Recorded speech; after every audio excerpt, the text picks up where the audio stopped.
শুরু হলো রাকসু নির্বাচনের প্রচারণা। বিশ্ববিদ্যালয়টির হল সংসদে ৪২ প্রার্থীর কোনো প্রতিদ্বন্দ্বী নেই। আর একটি হলের ৩টি পদে পাওয়া যায়নি কোনো প্রার্থী। এদিকে চাকসুতে চলছে মনোনয়নপত্র সংগ্রহ ও জমাদান। এই মুহূর্তে রাজশাহী বিশ্ববিদ্যালয়ে আছেন সহকর্মী সাইফুর রহমান রকি এবং চট্টগ্রাম বিশ্ববিদ্যালয়ে আছেন নিগার মেহরিন রিনি। সরাসরি প্রথমে যাচ্ছি রকির কাছে। প্রচারণায় ব্যস্ত সময় পার করছেন রাকসু, সিনেট এবং হল সংসদে অংশ নেয়া প্রার্থীরা। তারা এখন আমরা আছি হচ্ছে ছাত্র শিবির সমর্থিত যে প্যানেল রয়েছে সেই প্যানেলটির ভিপি প্রার্থীকে আমরা দেখছি যে এই বুদ্ধিজীবী চত্বরে তিনি এখানে প্রচারণা চালাচ্ছেন এবং সাধারণ শিক্ষার্থীদের সঙ্গে কথা বলছেন, দিচ্ছেন নানা প্রতিশ্রুতি এবং নির্বাচিত হতে পারলে সেই প্রতিশ্রুতিগুলো তারা দ্রুত বাস্তবায়ন করবেন এমন কথা আসলে তাদের পক্ষ থেকে বলা হচ্ছে। একইভাবে কিন্তু ছাত্র শিবিরের পাশাপাশি ছাত্রদলের যে প্যানেলগুলো রয়েছে সেই ছাত্রদলের প্যানেল সহ আরও যে 10টি প্যানেল রয়েছে, মোট 12টি প্যানেল রয়েছে, সেই 12টি প্যানেলের পক্ষ থেকে কিন্তু আসলে প্রচারণা চালানো হচ্ছে একইভাবে এবং তারাও নানা প্রতিশ্রুতি দিয়ে ভোট চাচ্ছেন। আপনারা দেখতে পাচ্ছেন সেই চিত্র। এই চিত্র কিন্তু পুরো ক্যাম্পাস জুড়ে এবং পুরো ক্যাম্পাস জুড়ে এই নির্বাচনকে ঘিরে কিন্তু এক ধরনের উৎসবের আমেজ তৈরি হয়েছে। সব মিলে প্রার্থীরা চান সুষ্ঠু, অবাধ এবং গ্রহণযোগ্য একটি নির্বাচন।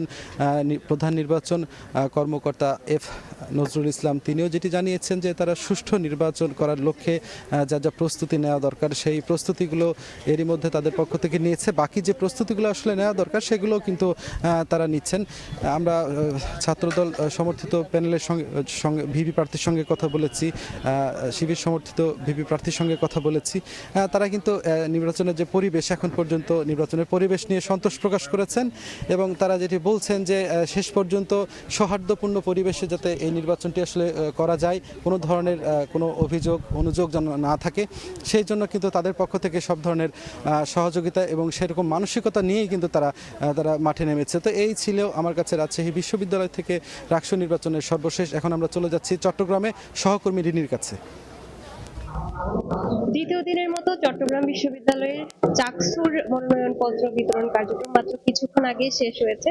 যদিও এই বিতরণ কার্যক্রম 3:30 নাগাদ চলার কথা ছিল, কিন্তু আসলে আজকে মনোনয়ন প্রত্যাশী প্রার্থীদের এত উপচে পড়া ভিড় ছিল যার ফলে যারা কর্তৃপক্ষ ছিল তাদেরকে আসলে এই কার্যক্রমটি আরো কিছুটা সময় অতিবাহিত করতে হয়, যেটি বিকাল 4:30 নাগাদ শেষ হয়। আজকে শিক্ষার্থীরা, নারী শিক্ষার্থী এবং যারা ছাত্র রয়েছে তাদের উপচে পড়া ভিড় ছিল এখানে।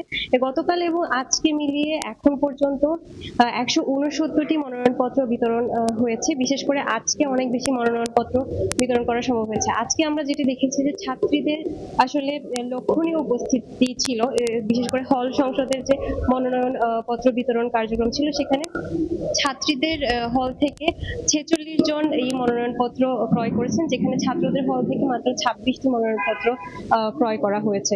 অন্যদিকে বিভিন্ন দল থেকে আসলে আমরা দেখতে পাচ্ছি প্যানেল ঘোষণার কার্যক্রম চলছে। ইতোমধ্যেই গতকালকে প্যানেল ঘোষণা করে দ্রোহ পরিষদ নামের একটি প্যানেল ঘোষণা করা হয়েছে এবং এরপরেই তারা মনোনয়নপত্র ক্রয় করে এবং আগামীকাল ধারণা করা হচ্ছে যে এই সংখ্যাটি আরো বাড়বে, আরো বেশি মনোনয়ন প্রত্যাশী প্রার্থীরা আসবে। চট্টগ্রাম বিশ্ববিদ্যালয় থেকে এই ছিল আমার কাছে সর্বশেষ। ছাত্র সংসদ নির্বাচনের খবর জানতে সরাসরি যুক্ত ছিলাম চট্টগ্রাম বিশ্ববিদ্যালয়ে, এর আগে যুক্ত ছিলাম রাজশাহী বিশ্ববিদ্যালয়।